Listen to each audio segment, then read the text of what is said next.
Olduvai Gorge, Tanzania 2024. The excavation has gone smoothly these past 3 weeks, but today we've encountered something so strange that it warranted the creation of this entry you're presently reading. As of this moment, I'm not sure whether or not to officially publish these finds, as I fear for the repercussions it may produce, and I do not wish to tarnish my professional legacy. The reason I'm even writing this entry to begin with is to keep a personal record of these recent events while they're fresh in my mind. But I also intend to post it anonymously to the internet, where it will likely be swept away and disregarded as a hoax or urban legend. I'm fine with that, I just need to get it off my chest. I know it's not rational, or even a good idea to share this with strangers, but I just need to tell someone. Maybe someone will know what is going on. Until I have fully decided on whether or not to publish, I will keep this as anonymous as I can. I'm a paleoanthropologist at an esteemed university in the States, and I've been leading a small excavation team here in Tanzania at one of the oldest sites of hominin occupation in the world, Olduvai Gorge. Our excavation site was located on the eastern stretches of the gorge, in a particularly hilly area as scouted by our surveyors.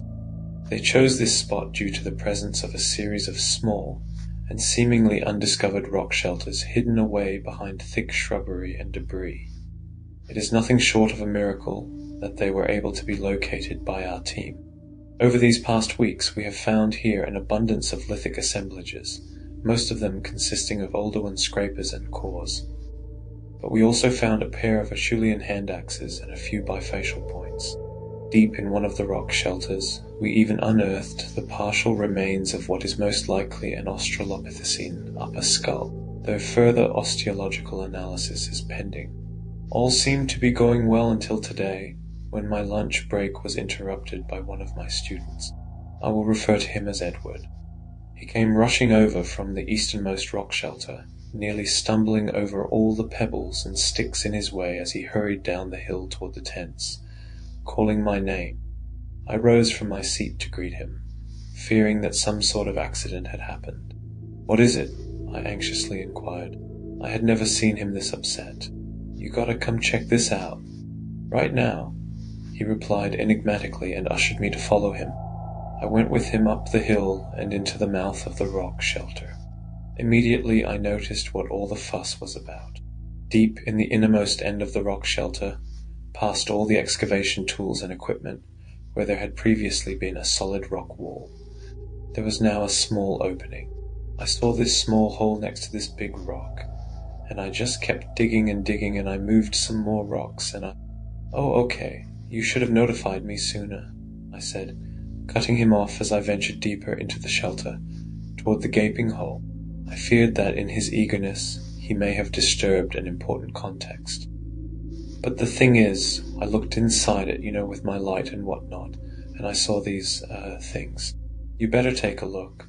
I crouched down beside the hole and searched my pockets for my flashlight. The opening seemed big enough for someone to crawl into, and as I turned on the light, the shining beam illuminated a massive cavern on the other side, probably big enough to stand in. "Remarkable," I uttered. "Shine your light at the far end walls. Do you see them?" Edward probed. I did as he had asked me, and as my light moved across the dusty volcanic rock walls of the chamber, I laid my eyes on something that made my heart skip a beat. First believing it to be merely a trick of the light, I stuck my head deeper into the opening to get a better view. "You see them, don't you?" Edward's voice echoed behind me. Lost for words, I began crawling through the opening, eagerly disregarding any health and safety precautions one would be wise to employ when venturing into such undiscovered cave environments. I heard Edward calling out to me as I did so, begging me to be careful. I scraped up my arms and legs in the process, and as I emerged on the other side, I was completely covered in dust, which I promptly brushed off my rugged clothes as I stood up. On the far end wall were a series of rough carvings onto the rock. Carvings in the Latin alphabet. Carvings in English. The whole wall was full of them, as if it was a page in a book. Behind me I heard Edward grunting and shuffling as he made his way through the opening to join me in my astonishment. I scanned the rest of the cavern with my light, and saw that the inscriptions continued on the other surfaces and walls of the chamber. Not only that, but I noticed a series of strange artifacts scattered about, seemingly undisturbed for millennia. Among them were several aforementioned old-one stone tools, and a ring made of mostly pure gold judging by its pristine condition, as well as some bones randomly strewn around.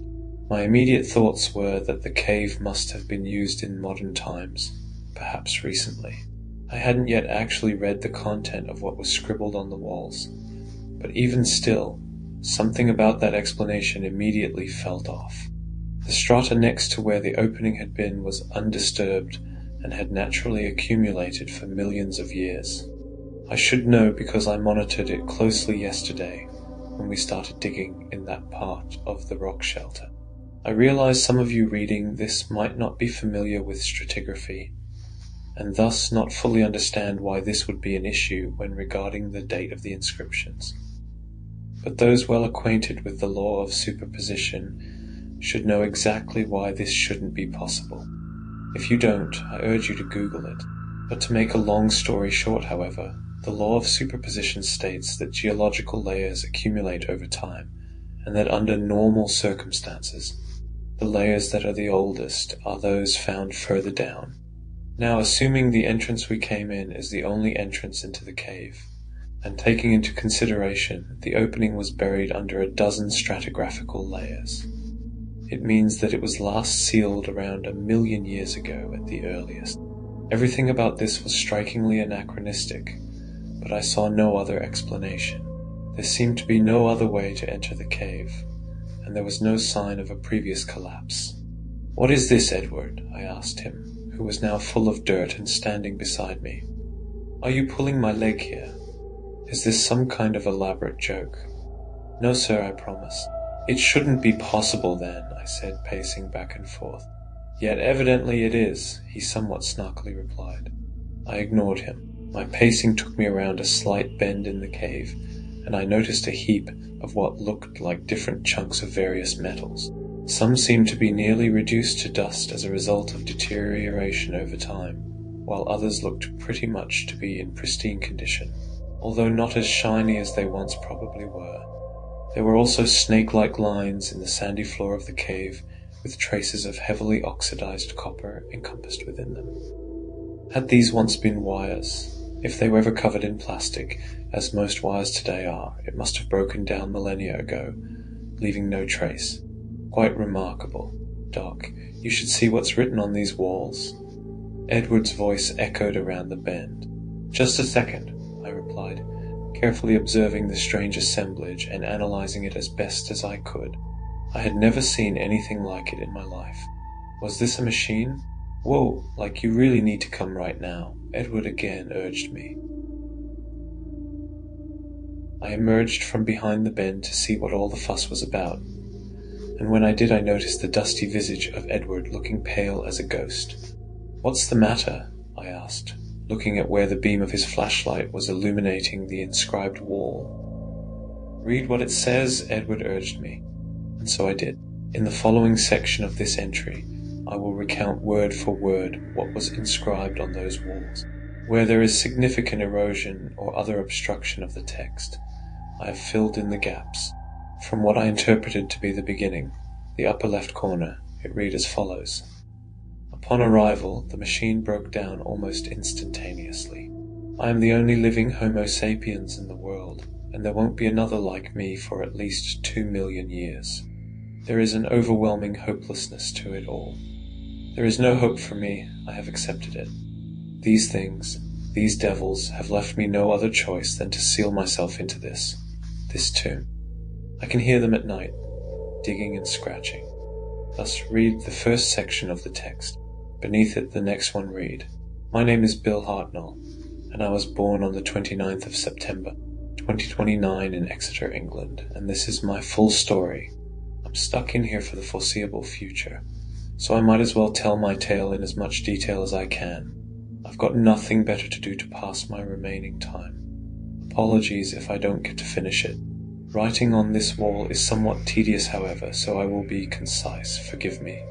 I studied quantum mechanics at Exxon and graduated with my PhD in 2058.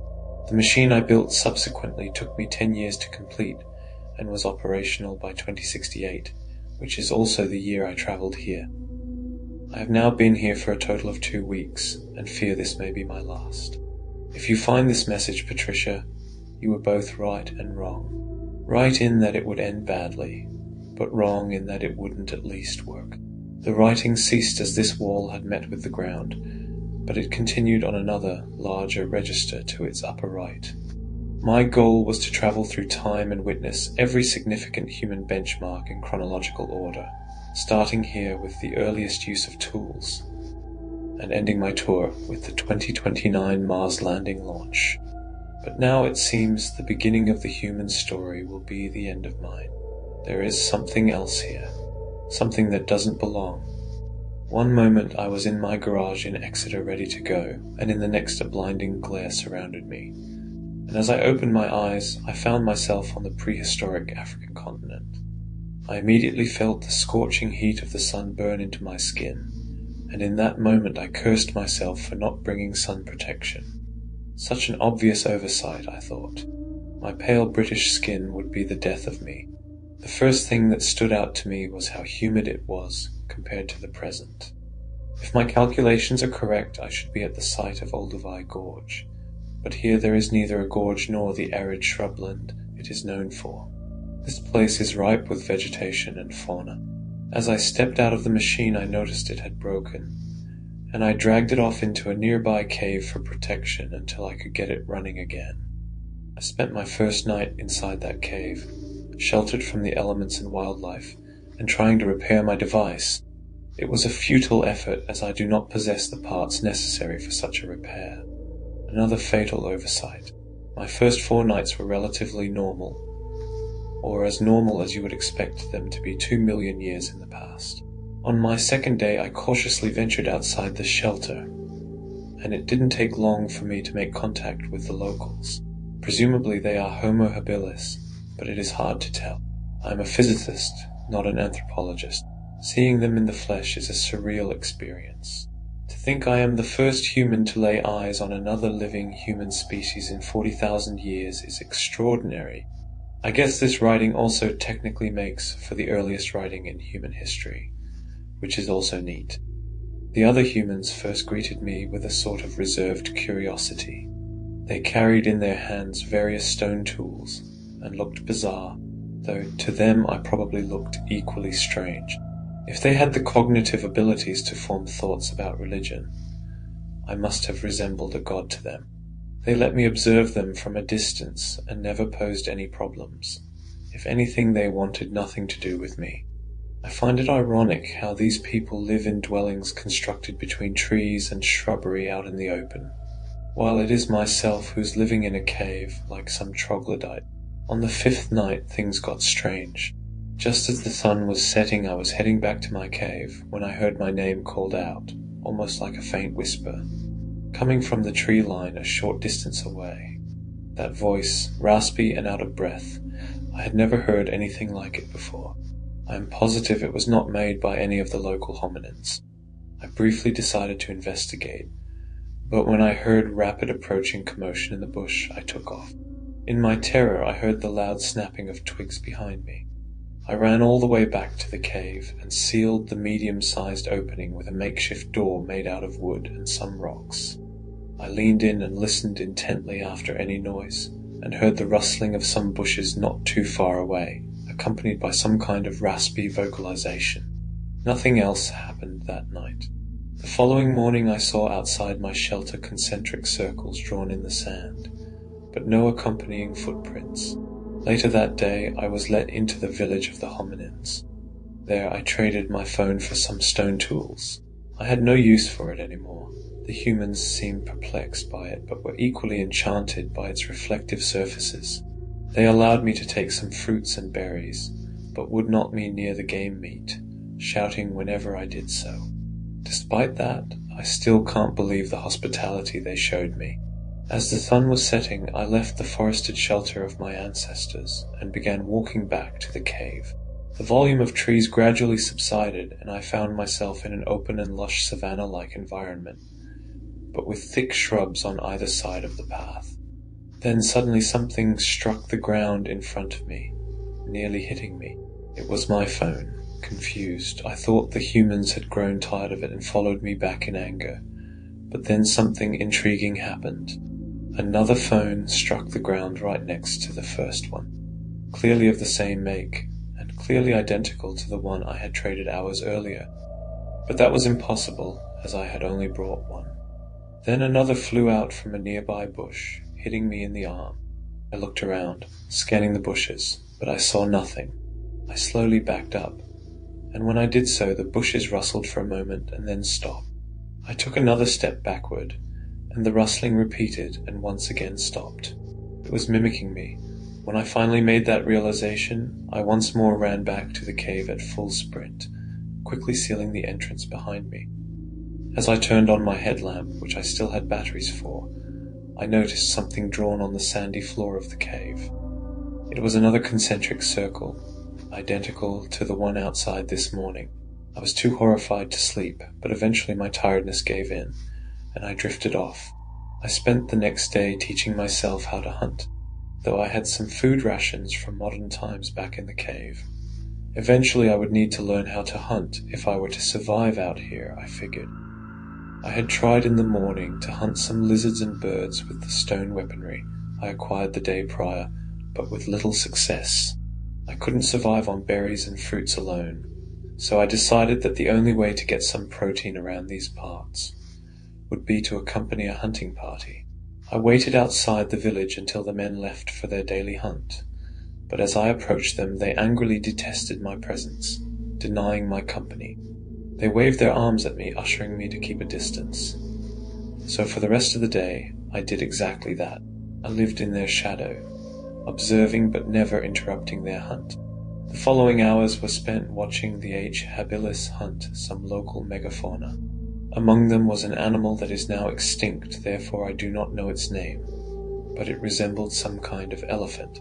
As I, from a distance, watched my early ancestors secure the kill and slice off chunks of meat with their stone scrapers, the most eerie thing occurred.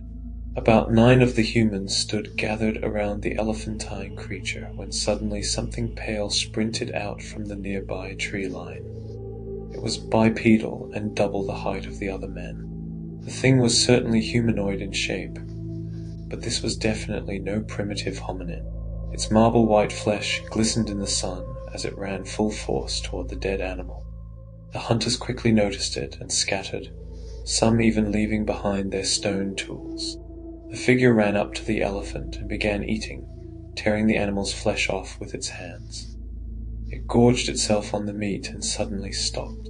I laid low in the bush about 100 meters away, eagerly watching in terrified amazement.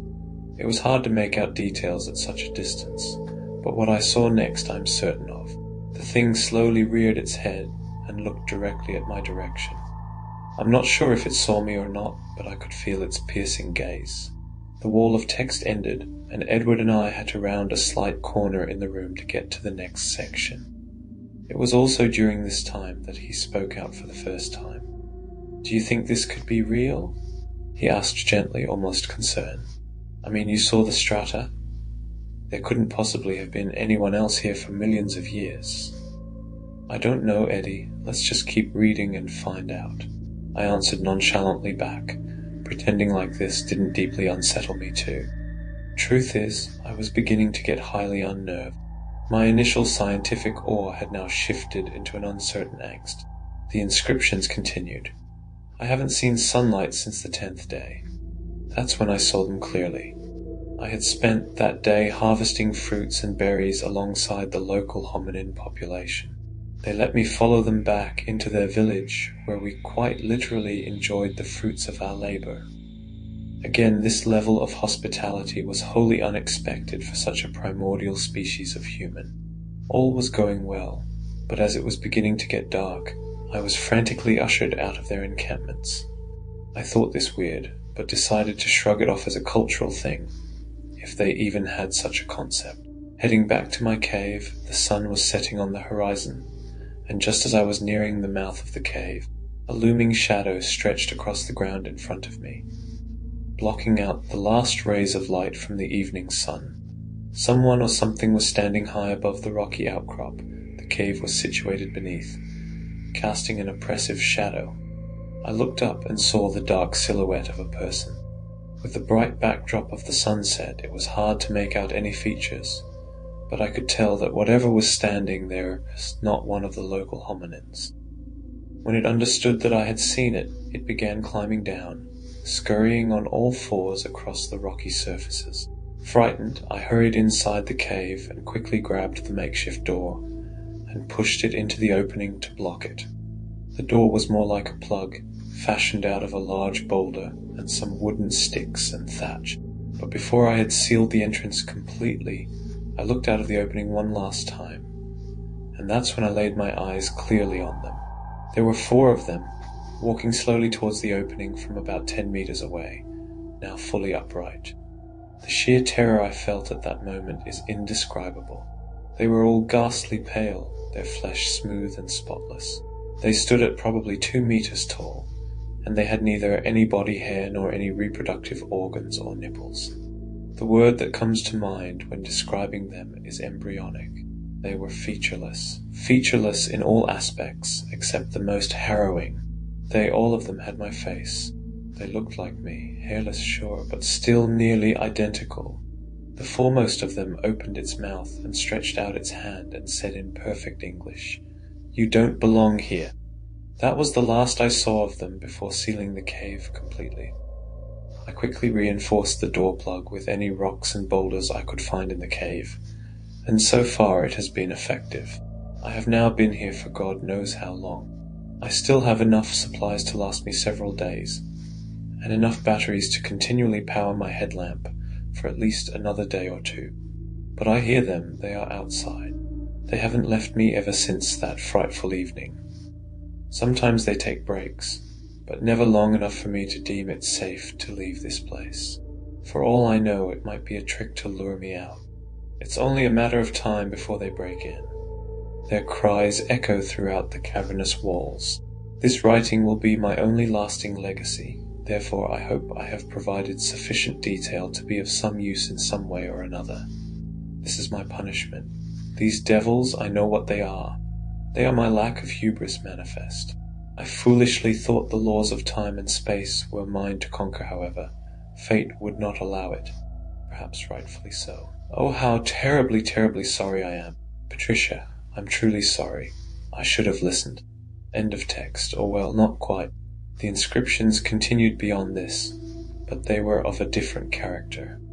I won't reproduce the contents of the last wall, but I can tell you what it consisted of. The blueprints for Bill's machine and a plea to be saved. The power of time was now figuratively in the palm of my hand. I'm not saying I fully believe everything that was written, but on the off chance there may be some truth to it, I choose to keep this DIY recipe a secret. I walked over to the golden ring that adorned the cave floor and picked it up. It too was inscribed with the initials B and P. I pocketed it and asked Edward, "Where is his skeleton, then?" "What do you mean?" he replied. "His bones. If he withered away in this cave, they should have been here." "There are some bones here over there as well," he said, and pointed across the cave. "I know, I saw them, but they don't make for a complete skeleton, do they?" I replied. "I suppose not," Edward acquiesced, aware of the implications. "This place is giving me the creeps," I spoke, suddenly getting an intense surge of paranoia. "What do you say we head back soon?" I whipped out my phone camera and took several pictures of the inscribed walls and artifacts within the cave. Both Eddie and I agreed it was time to head back to assess the situation and where we would go from here. We agreed also not to tell the rest of the excavation crew for the time being. I'm sitting inside my tent now, an hour till midnight, and writing up this entry. In the time that passed since leaving the cave, and now I have meticulously examined the photos I took, but I dare not step inside that cave again. Something inside me desperately wants to seal it again, and I regret not doing so, as I think we may have committed a grave mistake. About an hour ago, our field assistant Lila came to me in my tent. voicing her concern about something. When she described what had gotten her worried, my blood ran cold. She had asked about why there were concentric circles drawn in the sand all around our encampment. When I heard this, I rushed outside with my flashlight in hand, and I saw them with my own eyes. The whole crew was gathered outside, gawking at the strange markings. In the small crowd of anthropologists and excavators, I locked eyes with Edward, and without speaking a word, I knew what was on his mind. I fear we may have unknowingly unleashed something ancient, but how? There were no passages leading further into a deeper cave system that I could see. It was an enclosed chamber, albeit very dark and with many corners. Could it mean that whatever it is we have unleashed was inside the room with us this entire time? I shudder at the thought. I think it's best I finish up this entry now. There has been an increase in whispers and unrest in the camp this past hour, so I better tend to it and try to get this situation under control. Any tips or advice to make this make sense is appreciated. If what we discovered today really is true, which I am now more inclined to believe, then our common ancestors weren't alone all those millions of years ago, and it might possibly turn out that we aren't either.